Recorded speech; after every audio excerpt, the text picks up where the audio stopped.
Akwesasne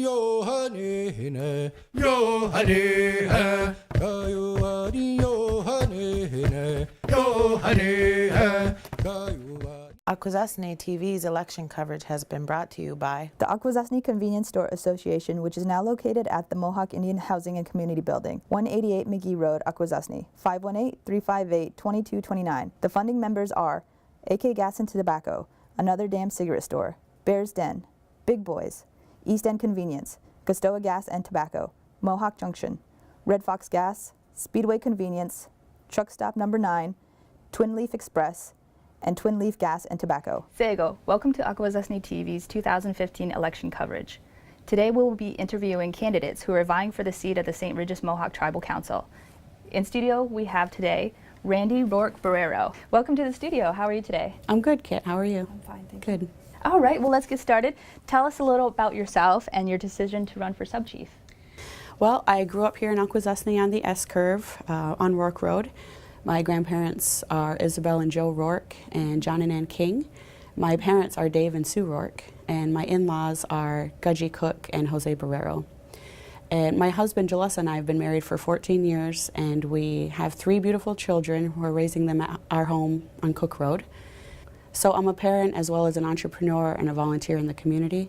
My company, Sky Woman Media, offers communication strategy and public relations to individuals, businesses, organizations throughout Indian country.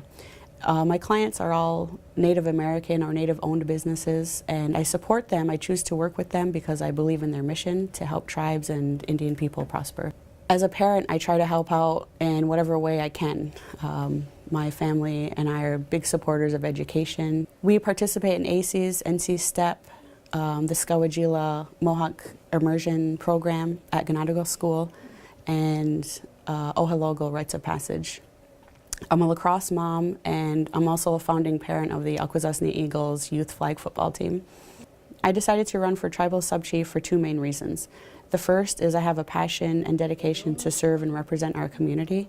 I want to put my skills and abilities to work to improve the tribe's overall effectiveness. Second, I want to encourage more young people to take on leadership roles in our community. I think we have a tremendous diversity of experience and ability for such a small community, and I think that's a great asset as we move into the next generation and as they're learning the responsibilities of leadership and governance. And what is your prior experience working with civic, community, or governmental organizations? I started my professional career in the communications department of the Oneida Indian Nation of New York.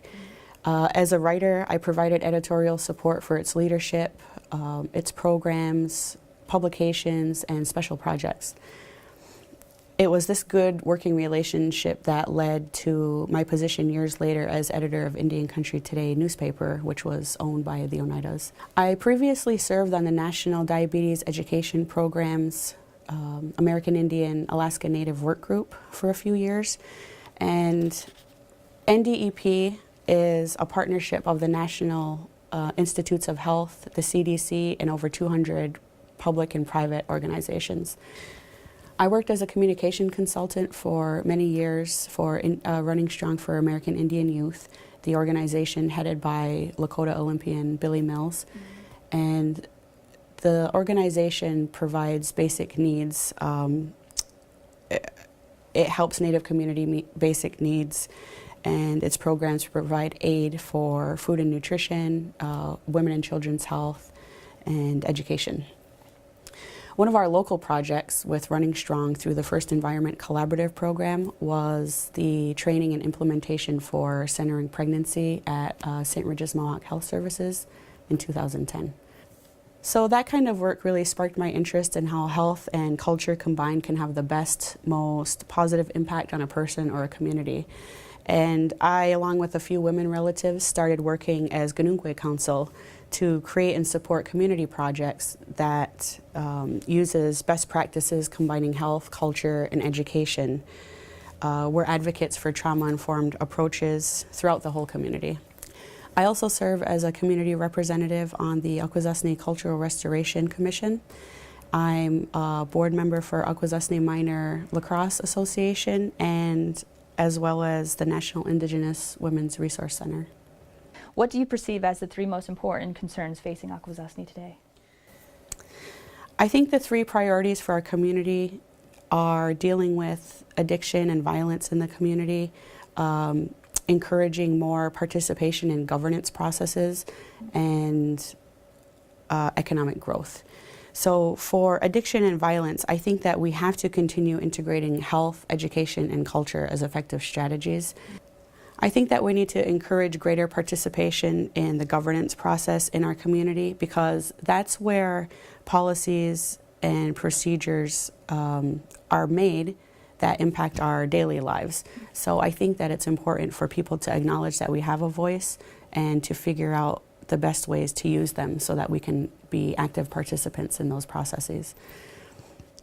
The reason I say economic growth is because our community is growing rapidly, and our tribal resources must grow as well to keep up with that.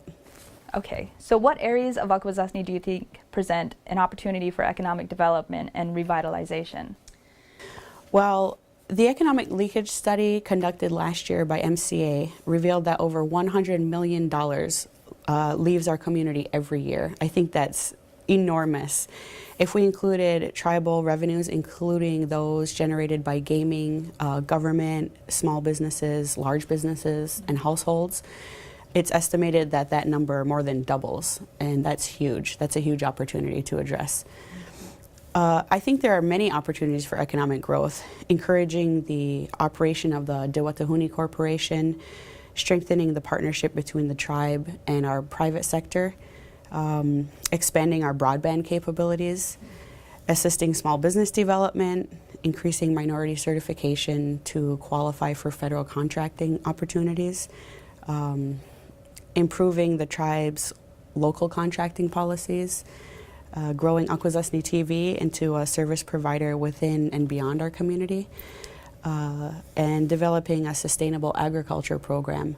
I think these possibilities are endless, and I look forward to working on any one of them as tribal sub-chief. And so what do you think would be an appropriate approach to this? I completely support the work of our tribal economic development team and what they're doing to move us into an era of self-sufficiency. I believe the best approach is taking small steps to build confidence in our own work and our own abilities, and building on that foundation. I think that we'll get there with those strategies. And so why should residents vote for you? First, I take the responsibility of representing and serving our people very seriously. It's something that I've always done with pride since the day that I went off to school and realized that some of my classmates might have been meeting a Mohawk person for the first time ever, so that was really important to me. Because I understand how important it is, I strive to be a positive and powerful representative both professionally and personally. Secondly, I lead with grace, strength, and intelligence. I'm an innovative thinker, and I have a can-do attitude. One of my best attributes is being able to connect and collaborate with other people, no matter who they are. Third, I'm a strong advocate for education and community development. I believe in planning for a safe, thriving, and self-sufficient future. To do this, we must support leaders who are willing and capable of balancing the day-to-day work with our highest and best aspirations for our next generations. I'm very confident in my ability to do that. Well, thank you, Randi, for stopping by and sharing your thoughts. Is there anything you'd like to add? I would just love to encourage everyone to get out there and vote. Nyamagoa, thank you for watching. Kit Thomas from Akwesasne TV. Yo, honey,